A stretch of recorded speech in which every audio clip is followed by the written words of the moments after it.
Boa noite, amigos. Nós recebemos com muito prazer Marília Reis, que é deputada federal e candidata a prefeita do Recife.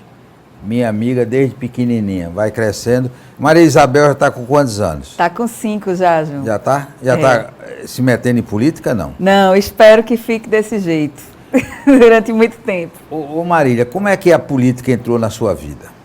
Claro que é origem de família, né? Mas onde é que você decidiu que queria ser política? João, primeiro eu queria agradecer de estar aqui, né? Eu tenho um carinho muito grande por você, pelo seu programa. Estava lhe dizendo agora há pouco que uma das primeiras vezes que eu vim dar uma entrevista à televisão foi aqui com você e, sem dúvida alguma, faz parte da história da gente, né? Bem, eu, na verdade, nasci e cresci nessa atividade política intensa, mas a família é muito grande e poucos da família se identificaram com a política em si, a política partidária, a militância política.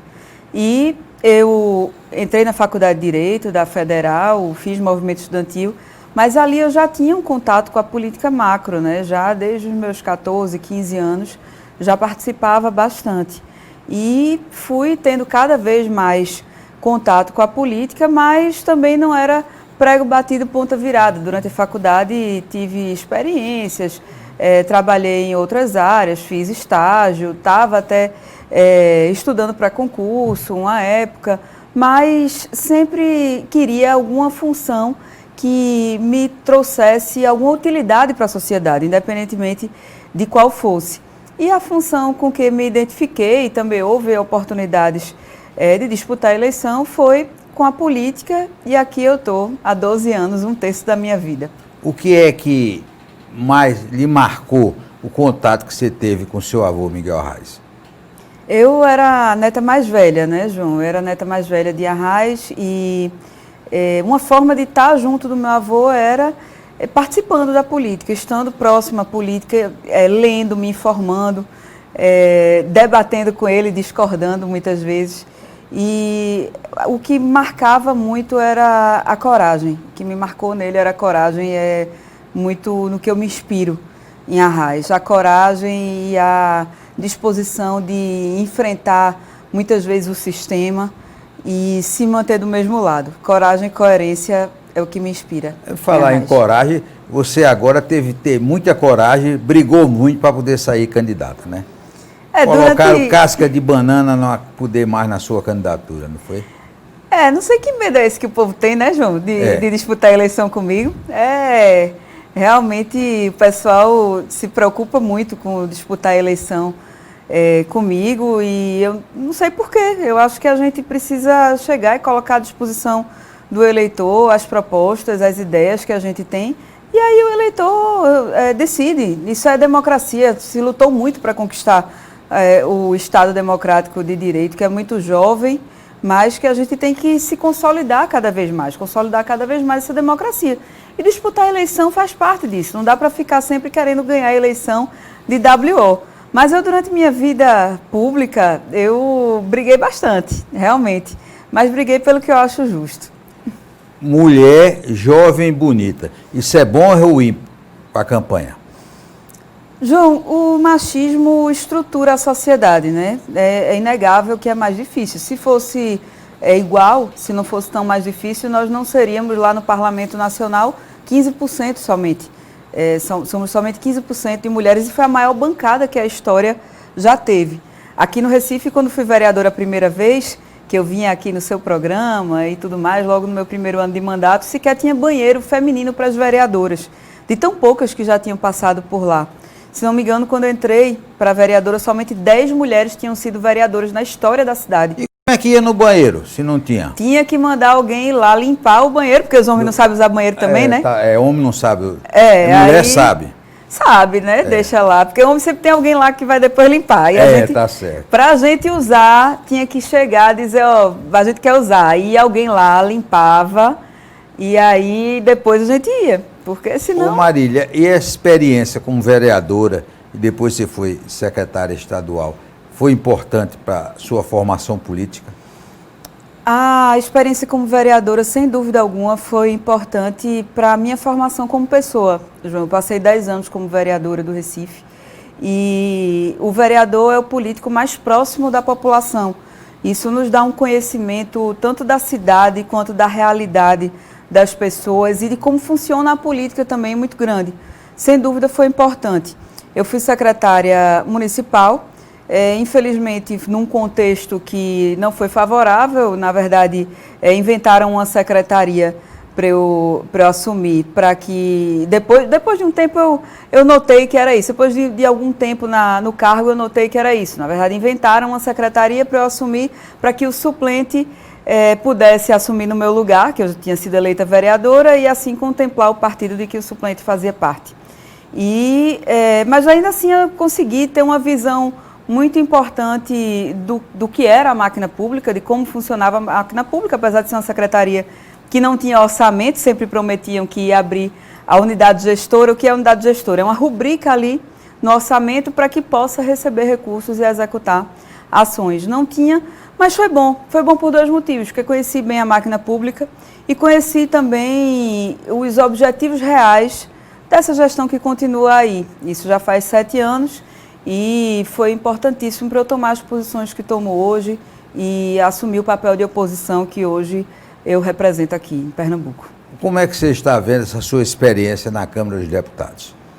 É muito rica essa experiência, viu, João? Porque é muito diferente do parlamento local. Lá são 513 e nós convivemos com pessoas que representam realidades de todo o país. Então, é importante que a gente esteja lá, é um espaço de articulação onde se decide o futuro da nação.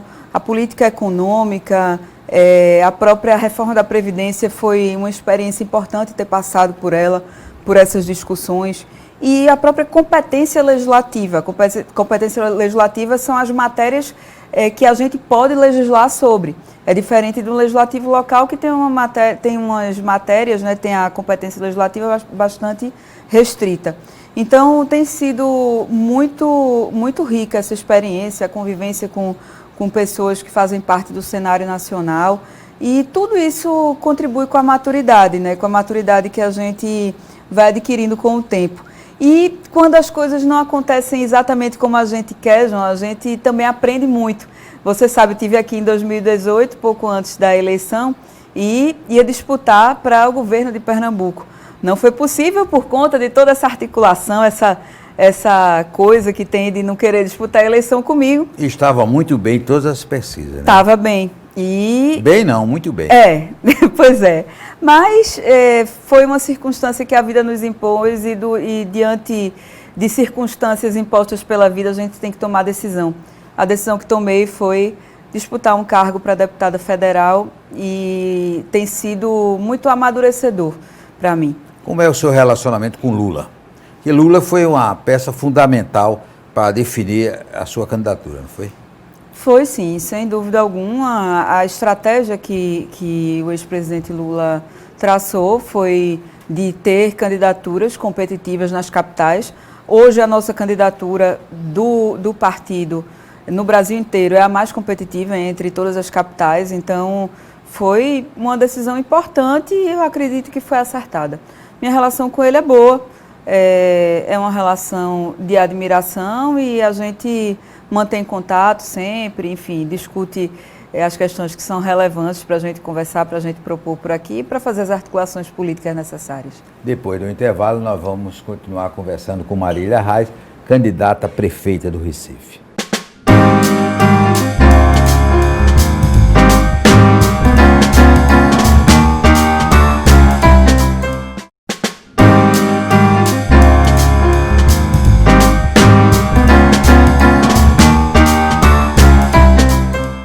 Marília Reis, vamos agora falar dos assuntos do Recife. A área do Aeroclube está sendo muito discutida. Qual é a sua opinião para a utilização daquela área? Esse debate, João, já deveria ter sido superado, até porque a grande promessa de campanha do atual prefeito foi priorizar a urbanização e resolver a situação daquelas famílias que vivem no bode, nas palafitas. Inclusive, por esses dias eu estive lá, visitando aquelas famílias, conversando com as pessoas, e não dá para a gente ir nesses lugares e admitir que pessoas continuem vivendo dessa maneira. É muito triste a situação daquelas famílias, são mais de 1.000 palafitas que tem ali e que precisam de uma moradia digna, de uma habitação digna, próximo do lugar onde vivem. Pessoas que vivem ali a vida inteira e vivem em cima da água, com rato, barata, todo tipo de praga que tem por ali, e em condições totalmente subhumanas. Não dá para a gente admitir que isso continue. E o Recife pode ser uma cidade que não tem palafitas. O Recife já mostrou que é possível e a gente tem que ter esse compromisso. Não é para ter menos 1.000 ou menos 500 palafitas, não. É para zerar as palafitas na cidade. E ali o terreno do Aeroclube tem mais de 20 hectares para a gente trabalhar, tanto com habitacionais quanto com outros projetos que sejam importantes para a cidade. Seja para retomada econômica, que tem que ser uma das nossas prioridades. Na verdade, hoje a gente vê que há uma grande crise na saúde que vem de antes da pandemia, mas que possa servir, sim, de habitação ali no Aeroclube. Existe espaço para isso, existe condição de se realizar ali e levar essas famílias que moram ali próximo para viverem perto de onde tem sua história, de onde tem sua vida consolidada e em um lugar digno. E, ao mesmo tempo, urbanizar aquela área, porque não adianta simplesmente tirar as palafitas e deixar do jeito que está. Precisa urbanizar e deixar em condições de o resto da comunidade usufruir daquele espaço. Então, em primeiro lugar, a habitação, creche e demais projetos que viabilizem que aquelas pessoas continuem naquele lugar e também executar parcerias com a iniciativa privada para facilitar, favorecer a retomada econômica no Recife. Marília, como é que está a educação no Recife? Na educação, nosso principal projeto, João, são as creches. Hoje nós temos um déficit que é incalculável. Na verdade, temos uma estimativa de que há cerca de 90% de déficit de creche para crianças até 4 anos, que a partir dos 4 anos é obrigatório que estejam inseridas na educação infantil, mas nosso projeto é que haja creches comunitárias, ou seja, que ainda que não sejam diretamente geridas pela prefeitura, mas que haja um espaço para que as crianças tenham um acompanhamento pedagógico ao seu desenvolvimento e que as mães possam deixar aquelas crianças com tranquilidade. Eu sou mãe, eu sei o que é você ter que sair de casa. Para eu vir para cá, eu tive que ajeitar minha filha, tive que arrumar uma pessoa para ficar com ela, a hora dela ir para um canto, para outro, enfim, tudo isso a gente que gerencia, sobra para a gente, que é mulher. Então, e nós que somos privilegiadas já temos essa dificuldade, imagine uma mulher que ganha um salário mínimo e que para ir para o trabalho precisa dar uma parte desse seu salário para alguém cuidar da sua criança ou depender de uma mãe, de uma avó, de uma tia, para ter sua independência, sua autonomia. Então, a creche é a nossa prioridade aqui no Recife em relação à educação, para que 100% das crianças possam estar em creche, ainda que no modelo de creche comunitária, para que haja uma solução a curto, médio prazo. E a saúde do Recife? Bem, na saúde, que é o tema que as pessoas mais abordam quando a gente vai fazer o diagnóstico da cidade, é o tema mais abordado. A gente tem diagnosticado vários problemas, João. Um deles é a falta de acesso a exames. Por isso que nós temos uma proposta de fazer 3 centros de medicina diagnóstica, inclusive de alta complexidade, né, enfim, exames mais complexos que sejam feitos na Zona Norte, na Zona Sul, na Zona Oeste do Recife, para que ali possa ser feito todo o diagnóstico, todos os exames necessários após o encaminhamento do posto de saúde. E também temos o projeto de implementar a telemedicina. Hoje, com a pandemia, está permitido que haja a telemedicina de paciente para médico, de médico para paciente. Isso facilita muito a vida das pessoas. A gente vê muita gente, inclusive os postos de saúde normalmente dedicam 1 a 2 dias na semana para o atendimento de hipertensão, diabetes, e renovar a receita desses medicamentos, de renovar a receita de um medicamento controlado.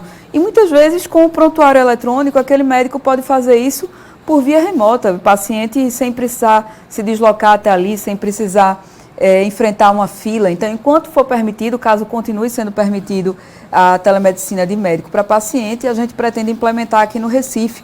E isso vai desafogar muito os postos de saúde.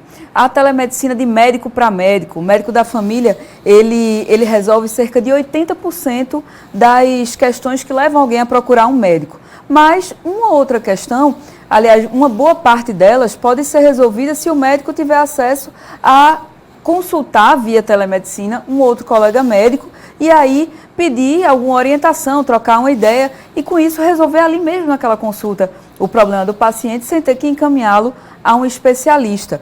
Nós temos também a proposta, João, de distribuir medicamentos em todas as farmácias que forem credenciadas à prefeitura, ou seja, em vez de ter aquela farmácia no posto de saúde, o que é que a gente pretende? Abrir um credenciamento para as farmácias do bairro, as farmácias da cidade, independentemente de fazerem parte de redes de farmácia ou serem farmácias independentes e que estejam regularizadas, poderem se credenciar à prefeitura para fazer a distribuição do medicamento.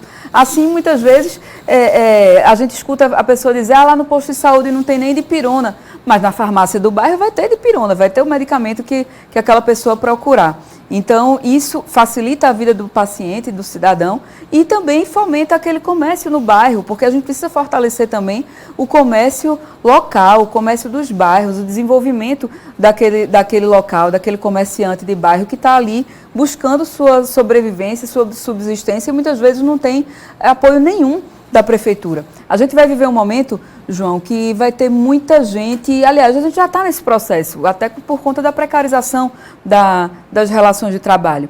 E muita gente vai ser empreendedor por obrigação. A gente fala, fulano é empreendedor e tal, e muita gente que tem mais privilégio é empreendedor por vocação. Mas vai ter muita gente que vai precisar ser empreendedor por obrigação. Então, a essas pessoas a gente tem que dar um suporte para que elas tenham uma melhor condição de gerar sua renda, de gerar sua subsistência, e o comércio do bairro é essencial. Impacta na economia, impacta na mobilidade, porque as pessoas conseguem resolver sua vida ali perto de casa, gerar um emprego perto de casa, até porque nós sabemos que cerca de 70% dos empregos gerados são de empresas pequenas, de empreendimentos menores. Ô Marília, um dos grandes problemas do Recife é a mobilidade, né? O Recife tem a pior mobilidade do Brasil. Ganha até de São Paulo, que é um trânsito horrível, né? O trânsito do Recife é terrível. Algum projeto para melhorar a situação do trânsito do Recife? Pois é, hoje o trânsito do Recife é considerado o pior trânsito do Brasil. E isso gera um impacto negativo na qualidade de vida em todas as áreas da cidade. E trânsito não se resolve somente construindo viadutos, somente com obras de pedra e cal, mas também não se resolve somente priorizando um modal ou outro. O que a gente precisa é de priorizar o estudo de engenharia de tráfego. Se você pegar o organograma da CTTU hoje, você vê onde é que está a seriedade no planejamento e execução daquelas ideias. A gente não vê como é que uma estrutura como aquela pode gerar um resultado efetivo. Hoje, o que é que a gente tem? Qual é o panorama que a gente tem na cidade? Cerca de 70% das pessoas usam o transporte coletivo, o ônibus, para se locomover. O ônibus, o metrô, mas a maior parte o ônibus. E cerca de 15% usam o carro e cerca de 15% se locomovem de bicicleta ou a pé. Ou seja, o ônibus ele precisa andar. A gente tem que ter uma política que priorize a facilidade de se tomar um transporte público com qualidade, claro, com conforto, com segurança também, que gere uma segurança para aqueles motoristas, cobradores, para os passageiros, e que o transporte consiga fluir, enquanto também haja uma segurança para quem usa a bicicleta. Nessa pandemia, no retorno agora às atividades, a gente vê os ônibus lotados e nenhuma política de incentivo ao uso da bicicleta, por exemplo. Porque bicicleta não é somente lazer para quem pega sua bicicleta, isso é no dia de domingo.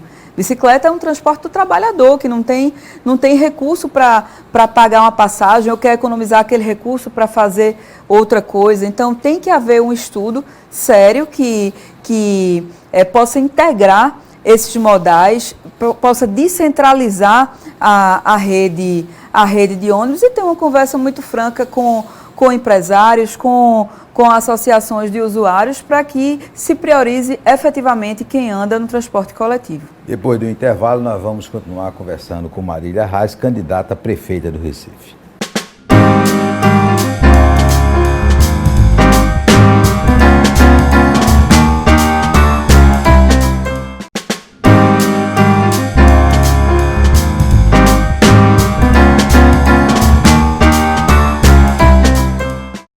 vamos continuar conversando com Marília Reis, que é a única mulher deputada federal de Pernambuco e candidata a prefeita do Recife. Ô Marília, sobre a campanha, essa coisa do PT, o PT dividido, uns queriam, outros não queriam, está resolvido o problema dentro do PT? Tá, isso é uma página virada, João. A gente respeita bastante as divergências, na verdade, o tamanho que o partido tem fruto também desse debate interno que há sempre, e esse é um assunto superado, acho que agora... Você mantém o convite para Humberto Costa, seu coordenador da sua campanha? Mantive, nunca retirei não. Agora, ele, como ele mesmo falou, tem essas tarefas nacionais, né? Mas, de qualquer maneira, João, acho que esse debate não interessa para o povo do Recife. O povo quer saber quais são as soluções que a gente está propondo, o que é que a gente pensa para a cidade, o que é que a gente vai falar para quem está ali numa fila querendo fazer um exame, o que é que a gente vai propor para quem está querendo trabalhar e não tem com que deixar seu filho, quem quer ter uma renda, ainda que seja abrindo seu pequeno negócio, quem tem seu MEI, registrou o MEI e está pagando IPTU, que existe isso, viu? Quando o trabalhador tem um MEI, se formaliza, coloca o endereço da sua casa, ele passa a pagar um IPTU comercial. O que é MEI? MEI é o microempreendedor individual, aquela pessoa MEI. que, na verdade, é uma formalidade, né? A pessoa se formaliza ali naquele... Então, a gente quer discutir isso, não quer saber que fulano quer cicrano e não sei o que e tal, essa picuinha não interessa para a cidade. Então, a gente já virou a página e está discutindo o Recife. Como será tratado na sua administração a cultura? A cultura, o que é que a gente analisa que acontece hoje? Inclusive é algo que eu debato desde que eu era vereadora, desde o meu primeiro mandato, eu tive 3, né? O que é que a gente analisa? Hoje a cultura funciona com ciclos. O ciclo de carnaval, o ciclo de São João, o ciclo natalino, que é menorzinho, mas não há um fomento permanente à cultura. E a cultura é importantíssimo para a autoestima de um povo, para a nossa afirmação, mas é algo extremamente transversal e que gera uma cadeia produtiva também, principalmente aqui no Recife, aqui é uma terra onde há uma efervescência cultural muito grande. Mas o que a gente tem visto são artistas que não recebem seus cachês, que se apresentam no carnaval desse ano para receber no São João do ano que vem e olhe lá. Então, tem que haver uma valorização desses artistas, um auxílio a eles, se for o caso. Se for o caso, não, que deve ser o caso, para que haja uma adaptação maior à burocracia, né, para que haja uma assessoria ao artista, para que ele não deixe de receber o cachê devido à burocracia, e um fomento permanente. A cultura, como eu disse, é transversal. Então, você quando dá um fomento à cultura, você incentiva, por exemplo, a utilização de espaço urbano, uma urbanização diferente na periferia, uma utilização daquele espaço para produção cultural de uma maneira geral, para que as crianças, os jovens tenham acesso à cultura diferente, a valorização da cultura produzida pela juventude do Recife. Então, tudo isso tem a ver com a cultura como tem que ser feita e não simplesmente resumir a cultura a festivais, como a gente tem visto acontecer. Ô Marília, como é que vai ser a campanha? Porque essa vai ser uma campanha realmente diferenciada, né? Você vai investir muito nas redes sociais? Já está investindo? A gente já tem um trabalho nas redes sociais, mas é tudo muito novo, tudo o que está acontecendo. O que a gente sente é que a parte da cidade, principalmente nas comunidades, na periferia, há uma sensação de que a pandemia já passou, enfim, né? As pessoas estão levando uma vida mais na normalidade, mas cabe a nós, agentes públicos, né? Principalmente a gente que está ali representando uma parcela da população, está ali buscando a confiança das pessoas, levar também a consciência. Então, a gente tem conversado com as pessoas, tem ido na pré-campanha, né, de uma maneira geral, tem ido conversar com as pessoas nos bairros, mas mantendo o distanciamento e o devido cuidado. Agora, como vai se dar a campanha, eu acho que a gente vai aprender a trocar o pneu com o carro andando, viu, João? Mas está sem máscara, mas só para gravar. Antes a gente estava de máscara. Está de máscara, exatamente. Como é que você está sendo recebido nessas comunidades com viagem? Bem? Veja, eu tenho sido sempre muito bem recebida, viu, João? Acho que não não tem nada que pague isso, não tem nada que seja mais importante do que a gente ser respeitado, ser bem recebido no momento em que a classe política, de uma maneira geral, tem sido tão criminalizada, né, e até atacada. Então, isso de ser bem recebido, ser respeitado, de ter sua história respeitada, essa é uma questão que eu dou muita importância na minha vida. E a gente tem sido, sim, bem recebido. As pessoas ainda estão começando a se ligar nesse momento na política, né? Ainda não estão muito ligadas em eleição, mas tem sido bom. Tem sido como todas as experiências que a gente tem de estar na rua. E eu sou uma pessoa de estar muito na rua, de estar muito conversando com as pessoas. Durante esse momento de pandemia foi bem difícil, porque a gente tem que ficar dentro de casa. A gente se reinventou usando as redes sociais, mas tem sido bom e eu acho que vai ser mais uma experiência de grande aprendizado. Certo, nós queremos agradecer a Marília e desejar aí muito sucesso na sua campanha e pode ser a oportunidade do Recife ter uma mulher prefeita. Um forte abraço e até a próxima semana, se Deus quiser.